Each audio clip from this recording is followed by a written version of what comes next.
So Daphne gave me a couple of topics I wanted to kind of to quickly discharge here because they were things I thought everyone knew.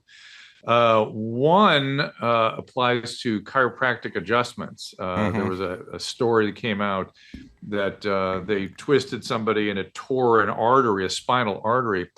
And I've actually seen quite a bit of this. I've seen veins torn. So your spinal column has a whole series, a big elaborate vein system. And as you get up towards the neck, there's a spinal arteries that go within the actual spinal column, within the bony processes themselves that get to your brain. I have seen tears in vertebral arteries that both do and don't result in stroke. I have seen tears in the venous system and the low spine requiring various kinds of interventions, some surgical. George, hold on. Let me ask you a question, bro. Yeah, bro. Are you a real doctor or just a love doctor? Damn, are you clever, dude? You're so clever. Oh, my God. That's an old joke for me and Drew. The point is, and a lot of, and I don't want to condemn chiropractic. That is not I kind of do. Well, a lot of them are moving away from those heavy twisting. Listen. Okay. All right. Yeah. I've gone to the chiropractor a few times. I've never benefited much from it long term. I think chiropractors without the cracking sound would be out of business. I think you need the cracking. If there's no cracking, people go, "What the fuck am I paying you this for?" Like the crack. It sounds like a Seinfeld episode. It really is, because what's with the cracking? Without the crack, I ain't coming back. Oh, thank you. Woo! No, I mean, they rely. So what happens is they get on, they do that thing. Listen. They do that thing where they do the thing, and then they push, and you hear crack, crack, crack, and you go, "Oh my God, something's going on."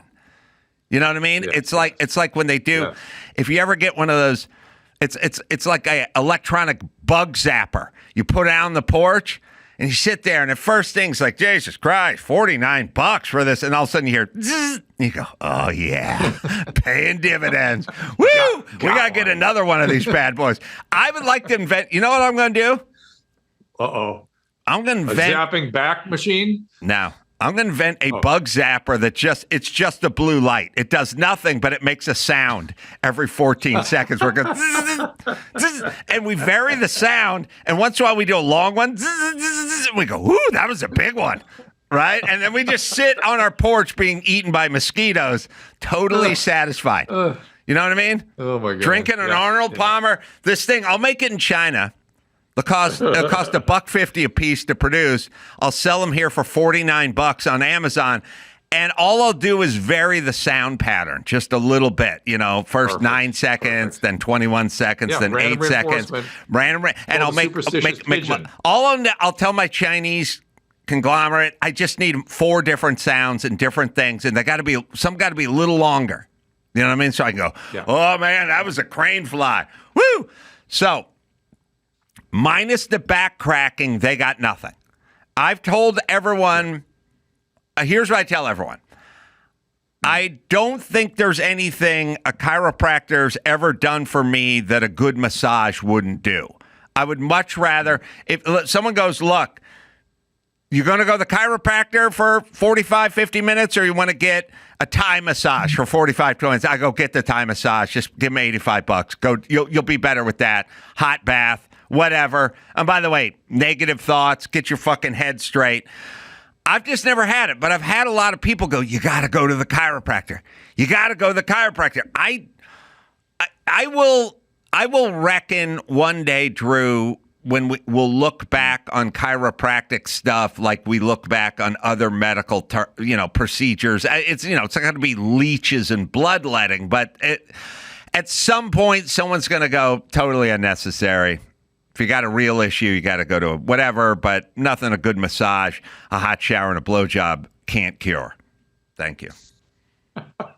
It's the sound, but it's the sound. And it's women, too. Women, I think, announce, "Oh, man, I got to go to the chiro." You know what I mean? It's like a lot of, I got to go to.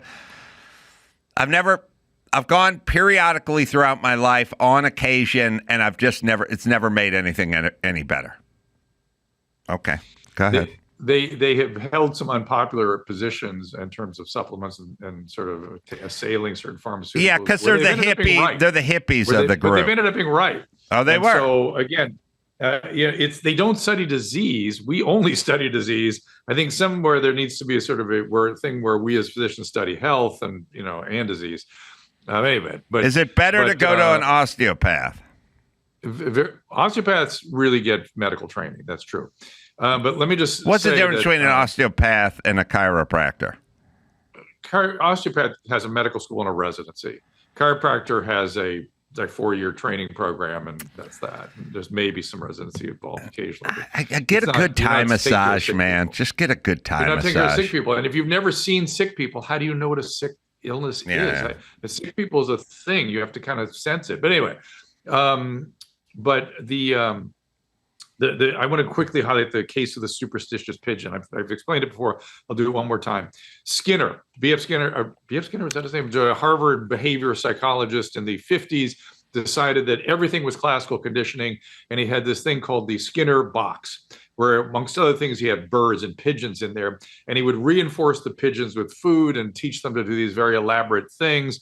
And one thing he discovered is that if the food dropped down just randomly, the pigeon, trying to figure out what his behavior would need to be to make the food drop, would develop these elaborate rituals that they'd repeat because the bird got the sense that it was being reinforced. So random reinforcement is one of the strongest way to reinforce behavior that is often nonsensical. So it's an interesting kind of thing. You say reinforce, but you go random. Yeah. I mean, look, I think it's a chick thing. I notice that women are always trying to connect stuff. Now, it's not really their fault, although it doesn't make them correct. It's a kind of a thing where it's a mom thing. So the kid gets a cold. Where do you get it? Where's that cold? You know what I mean? Like, so when a kid gets a cold, the dad just goes, all right, you got a cold, whatever we got to do to treat your cold. The mom wants to know where it came from, right? Yeah. And she's trying to, and women, you've experienced it, I've experienced it, every guy's experienced it, they have some sort of thought. Like they go, where'd you get that cold? And then they think about it and they go, I told you not to get that snow cone on Sunday. Right. And then you go, what? And they go, I got the cold from the snow cone. It's from eating the shaved ice, don't you know? Yeah. And then I go, and then they start finding reinforcements. This one. Yeah. No, I'm going to the internet. Do snow cones cause the common cold? There's another kid over there. It's sick. He was at the snow cone shop yesterday. I'll tell you what they really do. Fuck the internet. I'm going to call one of my friends. Huh? Yeah, little Stevie. You ever got a cold? Yeah. Ever happened that time? Yeah, he went to a birthday party and they had snow cones. Yeah. And then a scant 3 months later, he was sick. Yeah. Right. I told you. Now I know what's going on. I'll talk to you later, crazy gypsy lady. Okay.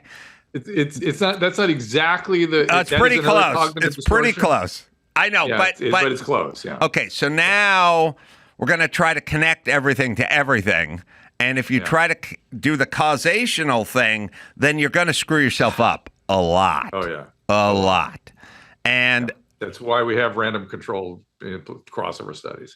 Right. Because it's easy to us to be spurious in our conclusions. Easy. Right. So we do that, and then we get sucked into it as a nation during COVID, where, my daughter wanted me to wear gloves at the supermarket, and, anyway, the whole point is chiropractors are worthless, and I think whatever you got could be cured by a nice massage, B, some sort of hot tub or cold dunk, and then hot tub or whatever, and then most importantly, whatever's going on in your head, whatever you've been lamenting about or worried about or fretting about, just change that about, and thus we don't need chiropractors anymore. So the other thing she sent was sperm quality and male biological clock. And yeah, sperm counts are down, but if they're down for a million reasons right now. Obviously, to increase it, you sleep right, resistance training, don't get fat. Estrogen from the obesity is massively reduces testosterone. We talked about it in relation to penis size, remember a couple weeks ago?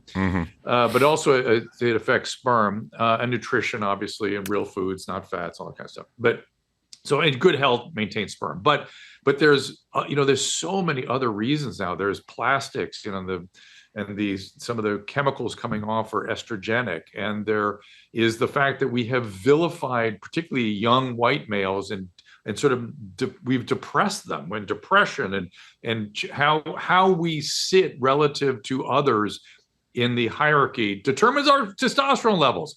Turns out when you become a leader, your testosterone levels naturally go up. And if you are told you're worthless, you're a piece of shit, you're beat on all the time, your testosterone levels drop. And of course, no one ever talks about that piece. Right. Yeah, we've decided that, in a weird way, it's sort of like consuming red meat.